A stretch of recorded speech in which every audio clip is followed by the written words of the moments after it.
All right, let's dive in because we thought, week 3, we're starting to paint comprehensive pictures of who these teams are and what we expect from them in certain moments. Yep. I wanted to see what the Packers would bring on the road with them. What do you chalk up 13-10 to, JJ? So, first of all, I think that we have to give credit where credit is due. The Cleveland Browns and that defense, we have been talking about it through the first 2 weeks of the season. This is I don't know if I want to throw around the word elite, a very, very good defense who looked like it was going to get squandered again because of ineptitude on offense, because of a lack of talent on offense, because they have not been able to figure out the quarterback position in Cleveland ever. And so, but what we saw today was finally the defense was able to stop the bleeding enough to get enough big plays on both defense and special teams, and the offense didn't screw it up and was able to get them that win. And I don't mean the offense won them the game. I mean the offense didn't screw it up. That's winning football sometimes. That's all you need, right? That's winning football. I can tell you this much about the Cleveland Browns. I don't know exactly what the entire season will detail for them, but they're the wrong sparring partner you want to spar with.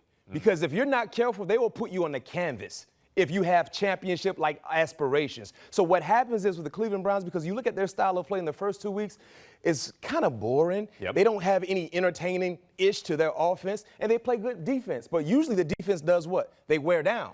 So when you look at the Green Bay Packers, we've been praising them the first 2 weeks. People have anointed them as being one of the best teams in the National Football League. But they went into the dog pound, and they did not find that bone.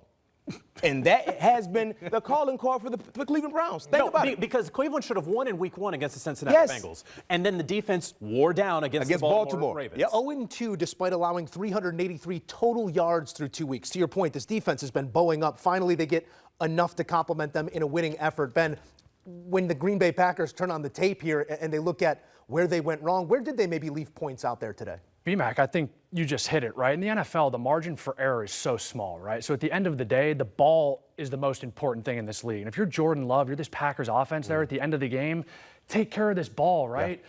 Don't put it in harm's way. There's a couple minutes left in the game. Sometimes a punt necessarily isn't the end of the world, right? If you're a quarterback, half of your deal, making sure you've got the ball at the end of every play. So that turnover was costly at the end of the game, gave Cleveland a short field to work with, score a touchdown, then obviously they kick a field goal there to end it. But Cleveland has to feel like they stole one, too. And let's also talk about special teams, because obviously you get the rookie kicker in there who makes the 55-yarder, but also the Browns kick unit was able to block a Green Bay Packers attempt to go up by 3 points there. So that was also huge by this team. Look, again, I just credit a Cleveland Browns team that is saying we're not going to go 0-3. We're just not going to do it. And they have a long trip. They got a Europe trip coming up, but they're not going to go 0-3. That's the one thing I love about the NFL, because when you think you know, you don't know. Yeah. How many bettors had this game in their parlay feeling like this is the one I know for sure? Easy. Survivor pool. Survivor pool. You're out. That's what you got to love about the NFL, the parity. Any week, anything can go left or right.